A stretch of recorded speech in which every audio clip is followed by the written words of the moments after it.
Hello guys, खुलुमबाय दिनै आं क'क्राझाराव थांगासिनो दङ मानो थाखाय थांदों क'क्राझाराव आं देखायगोन आंनि भिडिअखौ नायनो इन्ट्रेस्ट बा जोबजासिम नायलांबाय थादो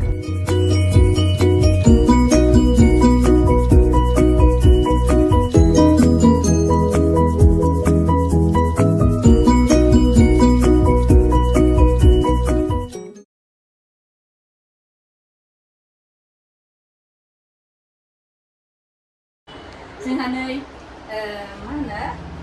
लफाय इसानसालिनि बिगोमा जोंहा बिनानावा फैदों नालाय आंनि दखानाव फार्स्ट टाइम फैदों आंनि दखानाव बिनिखायनो आं बिथांखौ एसे बरायनोसै आर'नाइजों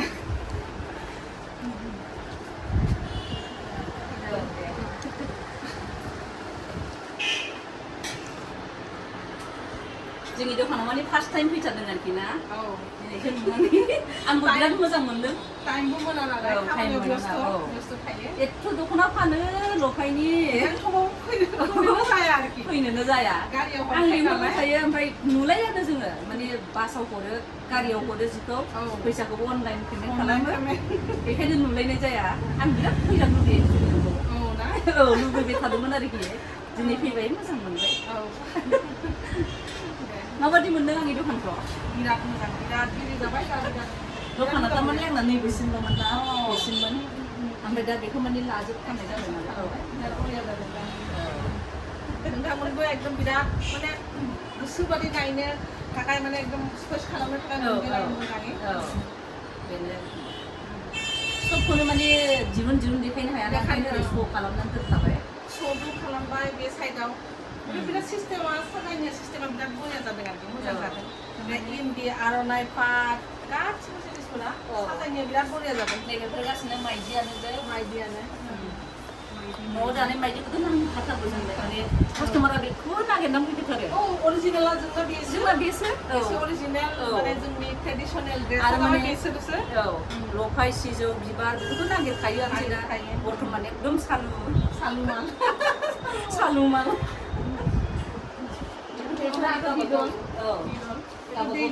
डेलि इउजनि थाखाय बेखौथ' बयबो फसायखायो आं बिराद फसायखायो बेनो फुजा एखेबारे गासिबो सोलिखायो बे बिदना बिराद मोजां गासिबो हलसेल रिटेल गासिबो सोलिजोबो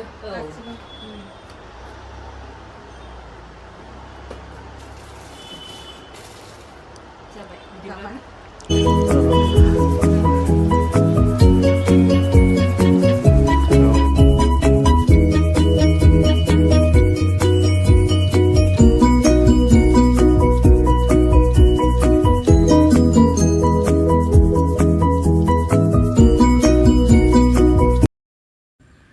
क'क्राझारनिफ्राय फैनाय टाइमा हर जाबाय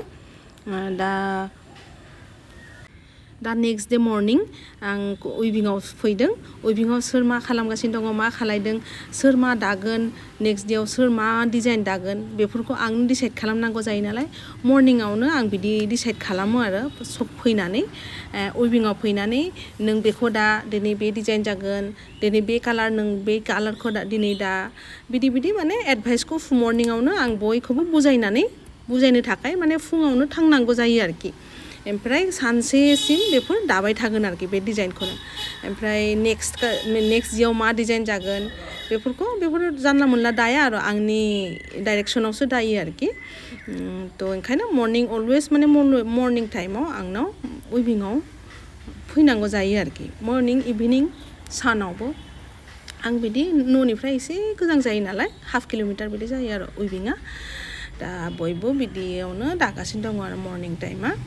फुङावनो बेस्राफ्रा सिखारखायो 6टा 5:30 6टानिफ्रायसो स्टार्ट खालामखायो आरो दा बे गोदान सोंनायाव जों बिदि जइन खालायो दा बेसर बिबार फैगोन दाखालि बेसर बिबार बानायदोंमोन बिराद हिट जादों दा आरो बेसर बिबार फैगोन फुजानि थाखाय ओंखारगोन ओमफ्राय बेखौ माने बिदि जइन खालामखायो आरोखि जों जोबबालाय गोदान सोंबालाय बिदि जइनिं खालामखायो आरोखि जोंना सिस्टेमा डिजाइना आगोलावनो सेटिंस थायो खालि जइनिं खालामनानै बेखौ माने गोदान बानायखायो आरोखि जों दिनैनि थाखाय बेखिनिल' आरो बुजायबाय बयखौबो